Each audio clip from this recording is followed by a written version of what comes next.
Welcome back అండి. మనం ఈరోజు కోఆర్డినేట్ జామెట్రీ అనేటువంటి చాప్టర్ని చూద్దాం.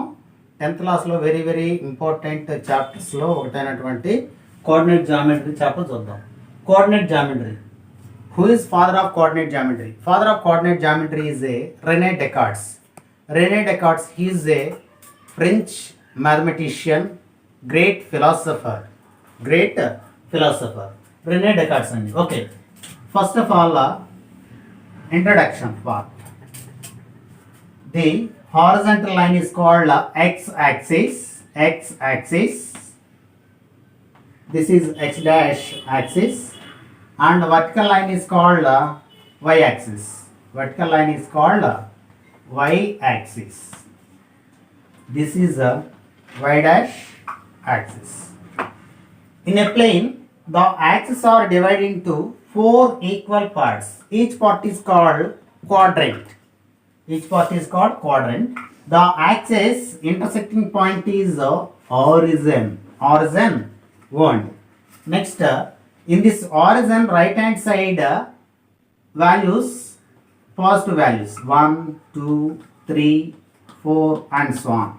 This is a positive axis, and the origin left side part is negative values -1, -2, -3, -4 and this is a negative value. ఒకసారి చూడండి, ఇక్కడ ఈ యొక్క x యాక్సిస్ అంటే ఈ యొక్క లైన్, ఇది అడ్డంగా ఉండేటువంటి దాన్ని x అక్షం అని, నిలువుగా ఉండేటువంటి అక్షాన్ని y అక్షం అని అంటాం.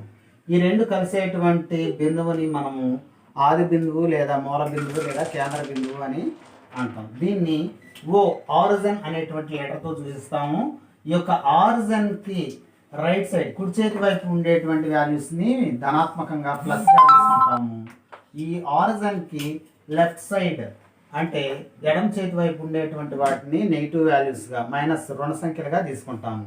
నెక్స్ట్, ఈ యొక్క ఆరిజిన్కి అబోవ్ ఆఫ్ ద ఆరిజిన్, ఈ y యాక్సిస్ లో ఉండేటువంటి above origin values are positive 1, 2, 3 and so on. ఇది పాజిటివ్ వాల్యూ. నెక్స్ట్, అదేవిధంగా కిందకు వచ్చినట్లయితే మనం ఈ వాల్యూస్ని -1, -2, -3 అండ్ సో ఆన్ అంటే ఈ వాల్యూ నెగిటివ్. ఇది వీటిని ఏమంటారంటే కోఆర్డినేట్స్ అంటారు. క్వాడ్రంట్ అంటే 1/4 part of the plane is called quadrant. ఇది ఫస్ట్ క్వాడ్రంట్. దీన్ని Q1, Q2, Q3, Q4 అంటే తెలుగులో వీటిని పాదాలు అంటారు. మొదటి పాదము, రెండవ పాదం, మూడవ పాదము, నాలుగవ పాదం. ఆర్ ఫస్ట్ ఒకటవ పాదము, రెండవ పాదము, మూడవ పాదము, నాలుగవ పాదం. ఇలాగా వీటిని పాదాలు లేదా క్వాడ్రంట్స్ అంటారండి. ఇంకా ఏదైనా ఈ యొక్క ప్లేన్లో ఎక్కడైనా ఒక పాయింట్ తీసుకున్నాం అనుకోండి, ఆ పాయింట్ని ఫర్ ఎగ్జాంపుల్ మనం ఇక్కడ తీసుకున్నాం, ఇది XY అంటే ఈ యొక్క ఫస్ట్ ఉండేటువంటి దాన్ని ప్రథమ నిరూపకం అని, రెండవ దాన్ని ద్వితీయ నిరూపకం అని అంటాము. దీన్ని first coordinate, this is second coordinate అంటారు. ఫస్ట్ కోఆర్డినేట్ అంటే ఈ X వాల్యూ X అక్షం నుండి ఎంత డిస్టెన్స్లో ఉన్నది అనేటువంటి దాన్ని చూపిస్తుంది. ఇక్కడ y అనేటువంటి వాల్యూ y అక్షం నుండి ఈ వాల్యూ ఎంత దూరంలో ఉన్నదనే దాన్ని చూస్తుందండి. ఇప్పుడు జాగ్రత్త అబ్జర్వ్ చేస్తే P అనేటువంటి పాయింట్, ఏదో పాయింట్ P అనుకున్నాం. P, X, Y order pairs అంటారు. ఈ ఆర్డర్ పెయిర్స్ని must and should be write in బ్రాకెట్లోనే రాయాలి, కామా అనేది మిడిల్లో పెట్టాలండి. అలా పెడితేనే అది ఆర్డర్ పెయిర్ అయింది. Specific name of XX is ordinate and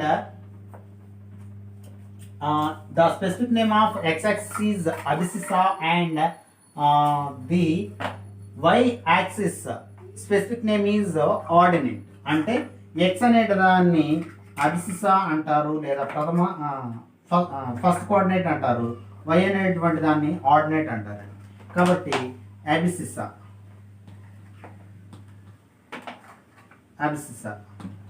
first దాన్ని అబిసిసా అంటారు, రెండో దాన్ని ordinate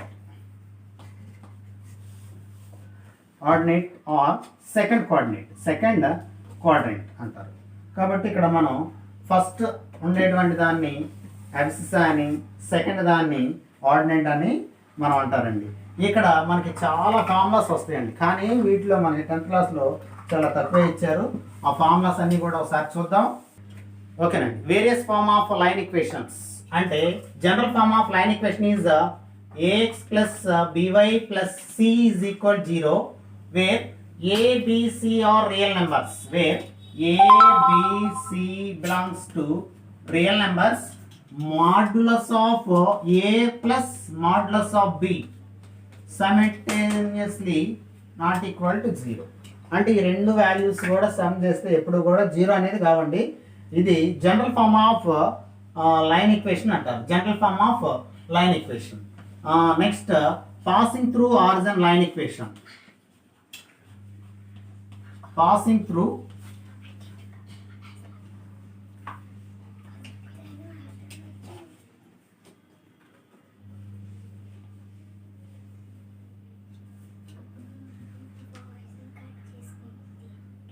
passing through origin.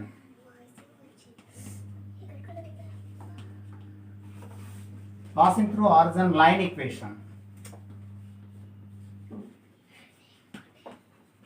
Passing through origin line equation is y is equal to mx. దీన్ని gradient form అని అంటాం. Gradient form of a line equation is y is equal to mx. అంటే మూల బిందువు లేదా ఆది బిందువు గుండా పోయేటువంటి లైన్ ఈక్వేషన్ ఏంటంటే y is equal to mx. ఇక్కడ m అనేటువంటి దాన్ని మనం ఏమంటామంటే స్లోప్. స్లోప్ అంటే వాలు అంటాం, వాలు స్లోప్. కాబట్టి m is equal to y by x, y by x slope. ఓకేనండి. What is slope? A slope is a difference of y coordinates by difference of x coordinates అని చెప్పొచ్చండి. ఇక్కడ స్టిఫ్నెస్ అనేటువంటి దాన్ని కూడా ఇండికేట్ చేస్తాం. స్లోప్ అంటే tan theta or m అనేటువంటి దాన్ని మనం స్లోప్ అని చెప్తాం. tan theta అంటే difference of y coordinates by difference of x coordinate, y2 minus y1 by x2 minus x1, or ఇలా కూడా చెప్పొచ్చండి y1 minus y2 by x1 minus x2, ఇలా కూడా చెప్పొచ్చు. ఇక్కడ స్లోప్ అంటే ఏంటంటే ఇది x యాక్సిస్, ఇది y యాక్సిస్ అండి. ఏదో ఒక లైన్ ఇలా ఉందనుకోండి. Anti clock wise the positive x axis, anti clock wise the positive x axis, the angle between the line and positive x axis, this angle is slope of the line. ఇక్కడ దీన్ని మనం theta అంటాం. దీన్ని stiffness అని కూడా అంటామండి. Stiffness or inclination of a line. What is inclination of a line? The angle between the positive x axis direction, anticlockwise positive x axis direction angle is called stiffness of a line or inclination of a line అంటారండి. tan theta అనేటువంటిది మనకి slope అవుతుందండి. tan theta అనేటువంటిది slope. Next distance of 2 points formula. ఇక్కడ 2 points తీసుకుంటామండి.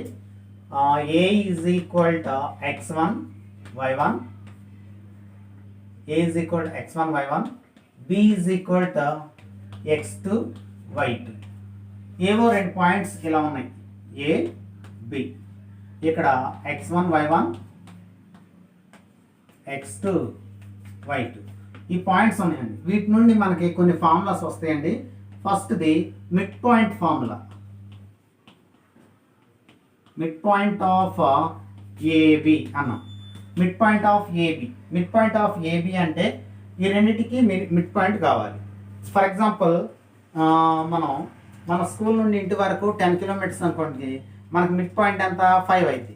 అలాగే mid point అంటే వీటిలో ఉండేటువంటి కరస్పాండింగ్ కోఆర్డినేట్స్ని యాడ్ చేసి బై 2 చేయాలి. అంటే x1 plus mid point of AB is equal to x1 plus x2 by 2 comma y1 plus y2 by 2, y2 by 2.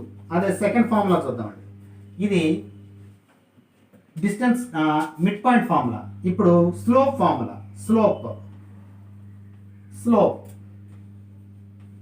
Slope formula ఏంటంటే difference of y coordinates by difference of x coordinates అంటే y2 minus y1 by x2 minus x1. కాబట్టి third one slope formula వచ్చేసింది మనకి. ఇక్కడ వచ్చేసరికి mid point formula కూడా వచ్చేసిందండి. Next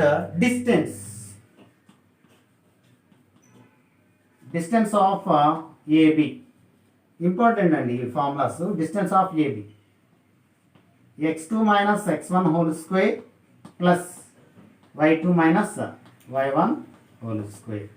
జాగ్రత్తగా అబ్జర్వ్ చేస్తే మనకి x2 minus x1 whole square plus y2 minus y1 whole square.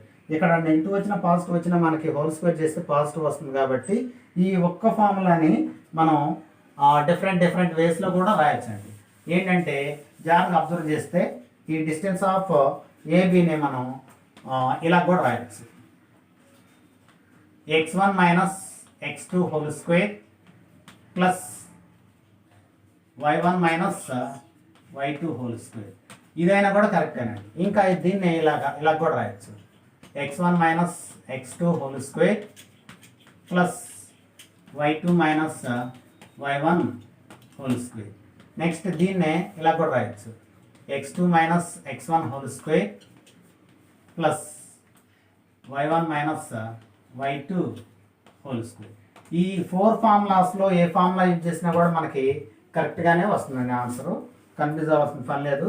So mid point formula, slope formula, distance of 2 points formula. Next slope intersect form.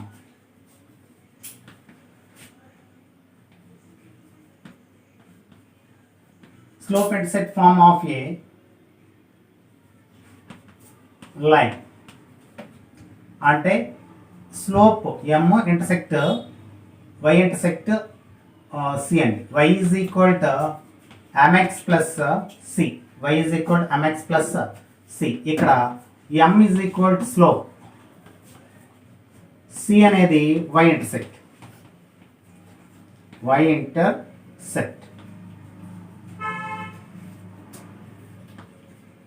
Intersect కాబట్టి ఇలాగా next మనం form of line equation అంటే y intersect plus c. Next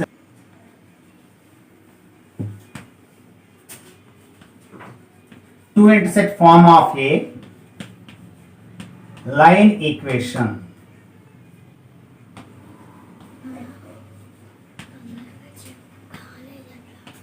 two intersect form of a line equation అంటే x by a plus y by b is equal to 1. ఇది two intersect form of a line equation. అంటే ఈ యొక్క form అనేది just ఇలా ఉంటుంది. a comma 0, this is 0 comma b. ఈ లైన్ యొక్క స్లోప్ అనమాట. అంటే ఇక్కడ నుండి x value x equal to a, ఈ వాల్యూ వచ్చేసరికి y is equal to b. ఇలా ఉండేటువంటి లైన్ యొక్క స్లోపు ఇదండి. ఇక్కడ two intersect form of a line equation అంటారు దీన్ని. నెక్స్ట్ ఓకేనండి, ఇప్పటి వరకు కొన్ని మనం ఫార్ములాస్ని ఆ ఇంట్రడక్షన్ పార్ట్ని చూసాం. ఇంకా మిగిలింది నెక్స్ట్ వీడియోలో చూద్దాం.